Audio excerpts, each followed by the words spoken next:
ये आकाशवाणी है। खबरों के साथ मैं आसिया मेमुना।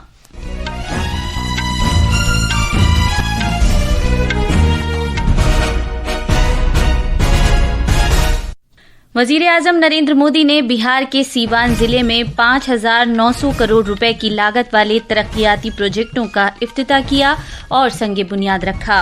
कैलाश मानसरोवर यात्रा सिक्किम के मकाम पर नाथुला से शुरू हो गई है। इसके लिए 36 यात्रियों का पहला ग्रुप तिब्बत खुद मुख्तार खित्ते में दाखिल हुआ। ईरान के वजीर खारजा मगरबी एशिया में सूरत हाल में कशीदगी को कम करने के मकसद से जिनेवा में जर्मनी, फ्रांस और बर्तानिया के अपने हम मंसूबों के साथ न्यूक्लियर पर बातचीत करेंगे। भारत के महकमा मौसमियात ने आज दिल्ली, मगरबी उत्तर प्रदेश, राजस्थान, गुजरात, मध्य प्रदेश और आसाम में मूसलाधार बारिश की पेशगोई की है। मानसून अगले 2-3 दिन में शिमाली और वस्ती भारत में भी पहुंच जाएगा। और भारत और इंग्लैंड के दरमियान पहला टेस्ट मैच आज लीड्स में हेडिंग्ले के मकाम पर शुरू होगा। अब खबरें तफसील से। वजीर आजम नरेंद्र मोदी ने आज बिहार के सीवान जिले में वीडियो कॉन्फ्रेंसिंग के जरिए 5,900 करोड़ रुपए की लागत वाले कई तरक्कियाती प्रोजेक्टों का इफ्तिताह किया और संगे बुनियाद रखा। इनका ताल्लुक शहरी तरक्की, गंदे पानी को साफ करने, पीएम आवास योजना, रेलवेज और बिजली के शोबे से है। वजीर आजम ने नई Vaishali Deoria railway line project को भी मुल्क के नाम वक्फ किया, जो बिहार को उत्तर प्रदेश से मिलाती है। इस पर 400 करोड़ रुपए से ज्यादा की लागत आई है। उन्होंने पाटलिपुत्र और गोरखपुर के दरमियान वंदे भारत एक्सप्रेस ट्रेन को भी झंडी दिखाकर रवाना किया। आज इस मंच से हजारों करोड़ रुपए की योजनाओं का शिलान्यास और लोकार्पण हुआ है। विकास की ये सारी परियोजनाएं बिहार को उज्जवल भविष्य की तरफ ले जाएगी, समृद्ध बिहार बनाएगी। उन्होंने जमहूरिया गिनी के मड़ोरा में जदीद तरीन इंजन तामीर की एक बरामदाती खेप को भी रवाना किया। दरियाए गंगा के तहफ्फुज और उसको साफ सुथरा बनाने के अपने अज़्म के मुताबिक जनाब मोदी ने नमामि गंगे प्रोजेक्ट के तहत गंदे पानी को साफ करने के 6 प्लांट्स को भी मुल्क के नाम वक्फ किया। बाद में आज शाम जनाब मोदी ओडिशा के शहर भुवनेश्वर जाएंगे और रियासती सरकार का 1 साल पूरा होने के मौके पर रियासती सतह की एक तकरीब की सदारत करेंगे। सिक्किम में कैलाश मानसरोवर यात्रा आज नाथुला से शुरू हो गई है। गवर्नर ओम प्रकाश माथुर ने झंडी दिखाकर इस यात्रा का आगाज किया। 36 यात्रियों और अफसरान का ये पहला ग्रुप कैलाश मानसरोवर की जानिब अपने सफर के लिए तिब्बत खुद मुख्तार इलाके में दाखिल हुआ। चीनी अफसरान नाथुला के पार मौजूद थे, जिन्होंने इन यात्रियों का खैर मकदम किया। जनाब माथुर ने यात्रियों से बातचीत की और अपनी नेक ख्वाहिशात का इजहार किया। सिक्किम के गवर्नर ओम प्रकाश माथुर और सीनियर अफसरान ने सफर से पहले यात्रियों से बातचीत की। आईटीबीपी में चीफ मेडिकल अफसर डॉक्टर सोनिया पराशर ने कहा कि यात्रियों को सेहत से मुतालिक सभी सहूलियात फराहम की जा रही हैं। इन यात्रियों में 13 खवातीन भी शामिल हैं। उन्होंने कहा कि इस ग्रुप में 43 से 69 साल तक के यात्री शामिल हैं। This batch has significant percentage of participation from female yatri's, right from 43 years of age till 69. Out of 36, 13 yatris are female, and I wish them best of luck. ये पहला ग्रुप अपनी यात्रा 11 से 12 दिन में मुकम्मल करके गैंगटॉक वापस आ जाएगा। इसी दौरान आज यात्रियों का पहला ग्रुप सिक्किम पहुंच जाएगा। सदर जमहूरिया द्रौपदी मुर्मू ने जिंदगी के सभी शोबों में माजूर अफराद की हौसला अफजाई की अहमियत पर जोर दिया है। उन्होंने कहा कि जदीद तरीन टेक्नोलॉजीज की मदद से माजूर अफराद अब असल धारे में मौसर तौर पर ताउन दे सकते हैं। सदर जमहूरिया आज देहरादून में बसारत से महरूम अफराद को बाइख्तियार बनाने से मुतालिक कौमी इदारे के तलबा से खिताब कर रही थी। उन्होंने कौमी तालीमी पॉलिसी की तारीफ करते हुए इस पॉलिसी से माजूर बच्चों के लिए दीगर बच्चों की तरह क्वालिटी तालीम की मुसावियाना दस्तियाबी की यकीन दहानी होगी। सदर मुर्मू ने यह भी कहा कि हुकूमत एक्सेसिबल इंडिया कैंपेन के जरिए माजूर अफराद को बाइख्तियार बनाने और समाज में उनकी मुसावियाना शिरकत को यकीनी बनाने की पाबंद है। दिव्यांगजनों के जीवन के हर क्षेत्रों में प्रोत्साहित करने के प्रयास समाज द्वारा अवश्य किए जाने चाहिए। आज का युग विज्ञान और तकनीकी का युग है।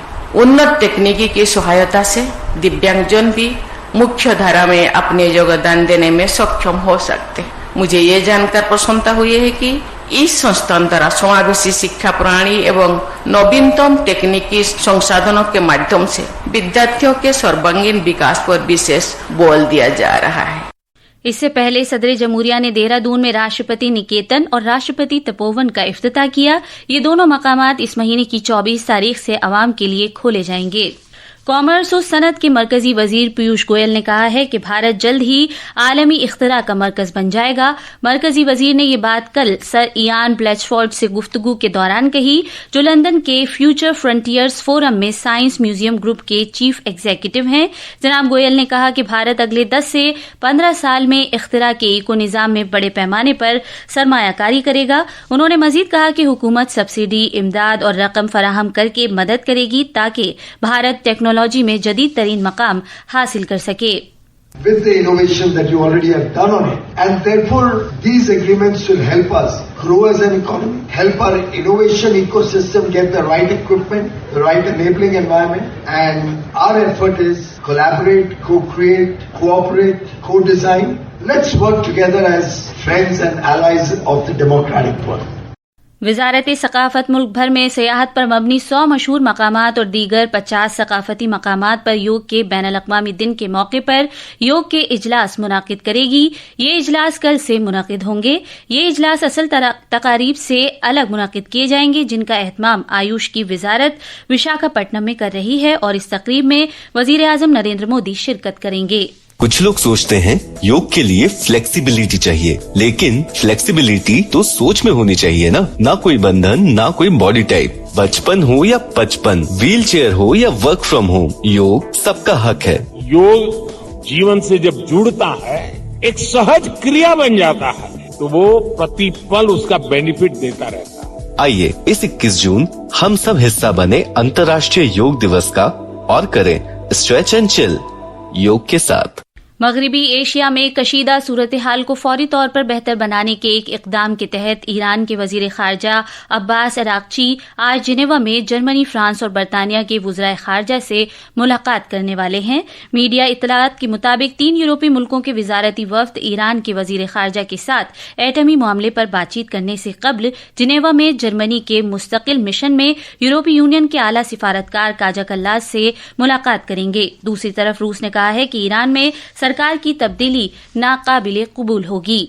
भारतीय महकमा मौसमियात IMD ने आज हरियाणा, दिल्ली, मगरबी उत्तर प्रदेश, राजस्थान, गुजरात खित्ता, कोंकण और गोवा, मध्य प्रदेश, उड़ीसा, उत्तराखंड, अरुणाचल प्रदेश, असम और बिहार में दूर दराज के मकामात पर तेज बारिश की पेशगोई की है। IMD ने छत्तीसगढ़, मशरकी उत्तर प्रदेश, झारखंड, मध्य महाराष्ट्र, नागालैंड, मणिपुर, मिजोरम और त्रिपुरा में भी तेज से बहुत तेज बारिश होने की पेशगोई की है। क्रिकेट में आज लीड्स के हेडिंग्ले में भारत और इंग्लैंड के दरमियान तेंदुलकर एंडरसन ट्रॉफी के तहत 5 टेस्ट मैचों की सीरीज का पहला टेस्ट मैच खेला जाएगा। ये मैच भारतीय वक्त के मुताबिक दोपहर 3:30 बजे से शुरू होगा। रोहित शर्मा और विराट कोहली जैसे सीनियर बल्लेबाजों की गैर मौजूदगी में अब से सबकी निगाहें भारत के नए कप्तान शुभमान गिल पर होंगी। एंडरसन तेंदुलकर ट्रॉफी का कल सरकर्दा खिलाड़ियों जेम्स एंडरसन और सचिन तेंदुलकर की मौजूदगी में आगाज किया गया। छत्तीसगढ़ में आज सिक्योरिटी फोर्सेस के साथ तसादुम में एक नक्सली औरत मारी गई। ये झड़प कांकेर जिले के आमाटोला और कलपार इलाके के जंगलाती इलाके में हुई। खुफिया इत्तला मिलने पर डिस्ट्रिक्ट रिजर्व गार्ड और सरहदी हिफाजती फोर्स की मुश्तरका टीम को कार्रवाई के लिए वहां भेजा गया। आखिर में खास खबरें एक बार फिर।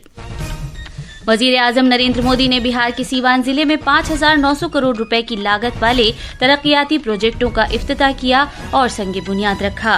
कैलाश मानसरोवर यात्रा सिक्किम के मकाम पर नाथुला से शुरू हो गई है। इसके लिए 36 यात्रियों का पहला ग्रुप तिब्बत खुद मुख्तार खित्ते में दाखिल हुआ। ईरान के वजीर खारजा मगरबी एशिया में सूरत हाल में कशीदगी को कम करने के मकसद से जिनेवा में जर्मनी, फ्रांस और बरतानिया के अपने हममनसबों के साथ न्यूक्लियर पर बातचीत करेंगे। भारत के महकमा मौसमियात ने आज दिल्ली, मगरबी उत्तर प्रदेश, राजस्थान, गुजरात, मध्य प्रदेश और असम में मूसलाधार बारिश की पेशगोई की है। मानसून अगले 2 से 3 दिन में शिमाली और वस्ती भारत में भी पहुंच जाएगा। इसके साथ ही खबरों का ये बुलेटिन खत्म हुआ।